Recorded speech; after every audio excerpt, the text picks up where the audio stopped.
What's up, everybody? Thank you again for tuning in to Shooting It with Sos. I'm here today with another review or another video for you.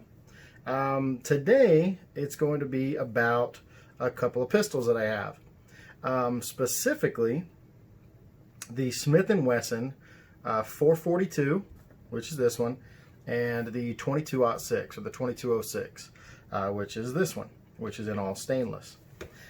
These two pistols, just a little bit of history, are no longer in production. They, I believe, stopped production around 1982, 1981, somewhere right around there. The only way to find these pistols these days is in the secondhand market, so you'd have to get online or, Utah Gun Exchange, for example. I'm in Utah. Or you'd have to, look in your local classifieds or maybe go to a gun show or a pawn shop or places of that nature to try to find one of these two pistols. But these two pistols, I believe, are not talked about enough and probably the most underrated out there when it comes to 22 caliber pistols. They are both fantastic 22 long rifle pistols. And I think they're probably the two best in its class. Now, let's see where to start, where to begin. There's so much to talk about with these two. I'll give another little story. So when I was growing up, my first gun I ever shot, or my first pistol I ever shot, was a 422 in the black handles, though. It had these handles on this particular 6-inch barrel. This is the 22 that my dad first let me shoot. He has one of these, and that's kind of what drew me to wanting to buy one or two of my own, is because it was my first pistol I ever shot. So this is not particularly the first one. My dad still has that pistol. I'm hoping one day that one will be mine, but in the meantime, I've been able to do some, lots of digging. It took a lot of time to find these two. You can come across the 422s a little bit more easily than the 2206s. These are extremely hard to find, extremely rare. Matter of fact, in the last 10 or 12 years that I've been looking for one, I only found this one within the last few months, honestly. So during COVID, I found this pistol. I've seen one before I bought this one. I saw one, actually, a guy that I purchased one of these from, not this particular one, but I've had multiple of these in my time. But I went to the guy's house to buy one of his 422s. He had a few of them, and he showed me his 2206. He had one of these too, and I was blown away. I was shocked at how heavy it was. Now, I have had a 622. This is not to be confused with the 622. The 622 looks just like this, but it's not all stainless. 622 is a aluminum alloy frame with a stainless slide.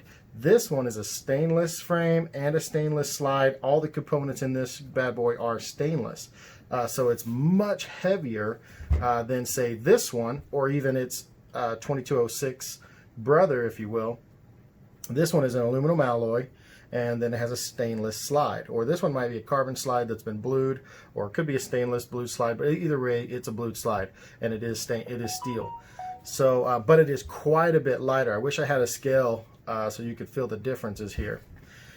But I've had this gun now for several years. This one I recently got, like I said, in the last few months, and I was super lucky and fortunate to come across it. As soon as I saw it, I couldn't pass it up.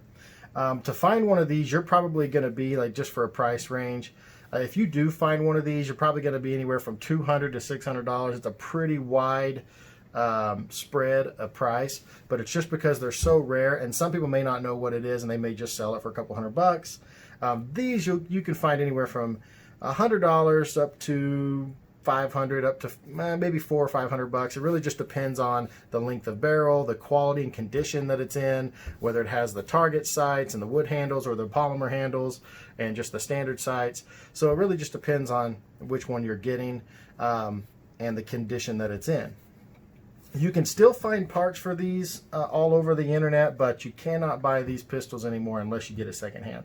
So that's a little history, and that's one of the reasons, like I said, why I'm so drawn to these pistols, is because it was my first pistol I ever shot, 22 caliber, and I just kind of fell in love with it, and I loved it ever since. So what you'll notice, though, these two are both have little thread protectors on the end here.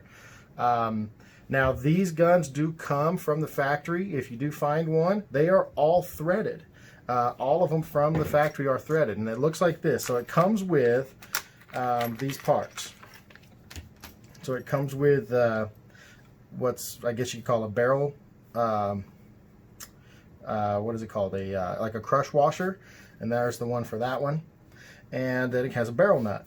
So it comes from the factory with the barrel nuts and the washers, which are kind of crush washers. You can see they're kind of offset here. So it does crush, and it keeps your barrel nut tight on there, and it doesn't fall off.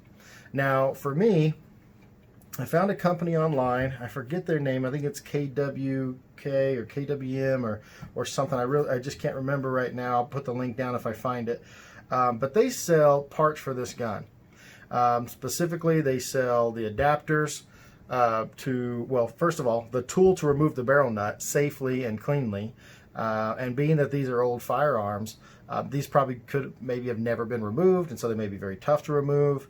And you want to make sure you're using the right tool for the job so that you don't damage your barrel or damage even your thread protector, or your barrel nut here. But this is the tool that they offer. I believe it's a 7/16 wrench that I put on here, or a socket to remove this guy. But basically this feeds down into the barrel like that, and it has two little notches on either end here, on each end, that fit right into these little grooves. So this fits right on, it locks in place, and once it's locked in, you attach your wrench or socket to this side, and you can crank it off, and it's nice and straight and direct, so you don't damage your barrel. And it keeps your barrel nut protected, and so on and so forth. So the company that makes this also makes these thread protectors and the new thread-on adapters, because the threading on the barrel needs this adapter to extend past the barrel so that you could put on a silencer or suppressor, or even a compensator. But it also has a different thread pitch. So to get from this thread pitch to a standard 1/2x28, which is what you need for most suppressors, you get there. I decided, I think there's other companies that sell them, but I decided to just get it in a package with the tool, and I got one for each pistol because I do have a dead air mask suppressor here, and this is 1/2x28 threads. So as you can see, let's just unthread this guy. That's just your thread protector. Now it's 1/2x28, and this just threads right on. Okay. So just like that. And something you will notice about this pistol, not just this one, but either one of these models, is that the barrel is actually located on the bottom side of the frame. It's not on the top like you might see in most standard pistols, or especially most 22 pistols. It is down here on this lower end, which it helps with a couple things. One, it does help with felt recoil, although 22s don't have much recoil. It keeps the recoil low and in your hand, so it's easy to stay on target, and also makes it more reliable for your slide to actuate. So that's one. And two, when you are running a suppressor, you don't have to change out your sights, because your sights are already above the suppressor height, so you can see your target without changing your sights. So Smith & Wesson really thought of everything when they built this pistol, and I really wish they kept these in production. I really wish they would, or at least bring them back or something. But I think they said it just got too expensive to make. These are incredibly great quality, super good quality 22s, especially compared to things out there today.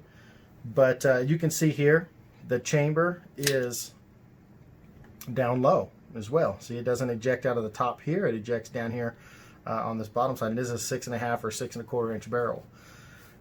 This is something unique. The magazine releases right here, right in the grip. Shoots right out. And this is your standard Smith & Wesson 41. So some of you may be familiar with the Smith & Wesson 41, which is a very expensive target 22, but it uses the exact same magazine. So you can still get these magazines all over the place. You can get them anywhere, because this is the same magazine for the Smith & Wesson 41. I have had a 41. I don't have one anymore, but I sold it and decided to just stick with these, because for the price, they are super accurate, super accommodating, super cool. They feel similar to the 41 as far as the grip angle and the structure. You know, they're designed very similar from basically this point down. You know, they're the same as a 41. But 41s come in all different shapes and sizes, so you can get all different kinds of designs and grips and things of that nature. But I love that you can still get the magazines. Those are in plenty supply. But yes, the Smith & Wesson 422 and the Smith & Wesson 2206, I believe they are the best 22 pistols in their class for their price. I would take them over the Rugers. I'd take them over the new Smith & Wesson Victory. I'd take them over anything. Now, they're not as customizable, considering they are older and they are no longer in production.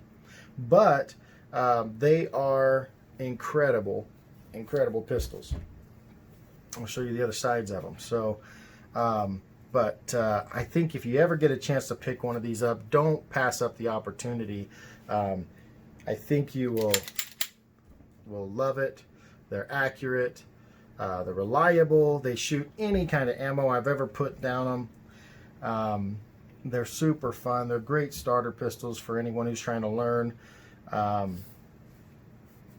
But they're incredible quality as well. What else to say about these two guys? I guess if you have questions, of course, you can post below. But I've owned, over my years, I've owned a 622 and several 422s. And I even owned, I forget the model number, but it's the short 3-inch barrel. I've owned one of those as well. They do have a different model number, but they're similar. It'll say something 22. But I've owned several different designs and models with different grips and different sights and things of that nature in this model. But I decided to just stick to these two, and I've sold all my others and just used these 6-inch barrel ones, and have really loved them, really enjoyed them. But if you, like I say, if you ever get a chance to get a hold of one, please don't pass it up. You will love it. I don't know why people are selling these secondhand unless they have a problem with theirs, but I've never had an issue with mine. They're great pistols, and you'll love them, and they'll last you forever, I believe, as long as you take care of them.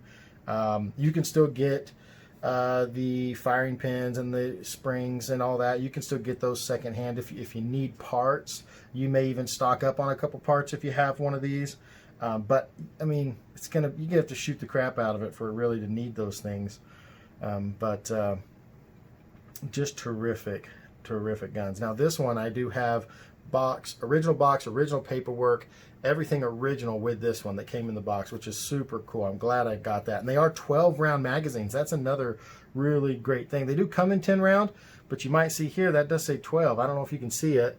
Might be hard to see. There you go, 12 round magazines. So that's another great thing. You don't have to use any aftermarket parts to get 12 rounds. You can get 12 rounds from the factory or now secondhand. I will say, though, I do have a Ruger 22 Mark IV. Mark IV is probably my favorite of the Rugers. I mean, I've had a lot of the different Ruger 22s. I'm a big 22 pistol fan. And I think the Mark IV is probably my favorite design, mainly just ease of takedown. But overall of them, I love these two the most. Mainly, I mean, there is a nostalgic piece to them, but they're so reliable, they're so durable. They're super strong. They look great. They're 1911 profiles. They just function flawless, and they're fantastic. And most people, when they see them, if you're at the range, they're going to ask you, "Hey, what is that?" Because most people haven't seen these before. And as soon as they shoot one, they're like, "Oh, dang, where'd you get that? Those are awesome. I want one of those." And you just got to dig. You got to find. It took me 10 years to find this one. And these I can find every so often. I get online and I'll be able to find one of these. Or I walk into a gun shop that also has some used guns, and I'll find one of these. Occasionally, just run it around. So these are not as hard to find. This one's almost impossible to find. But you will find them from time to time. Like I said, it took me 10 years and I looked almost every day. I mean, it's ridiculous. I mean, without trying to overpay for them. But great choice. I do have a little bit of, I guess, gear here for your viewing pleasure. I have my Ontario Rat 2s here. This one's in Aus 8, and this one's in D2 steel with Coyote Tan and the Black Blade. And then, of course, the Baton 2 Pro, or the Baton Pro. You got to have your gear with you. But if you have any questions, please leave them in the comments. Thank you again for watching. Please like and subscribe. And share with your friends. Let people know about my channel. I am just starting. and I'm trying to grow. So I'll bring you some more videos. I do all kinds of reviews, guns, gear, and everything in between. So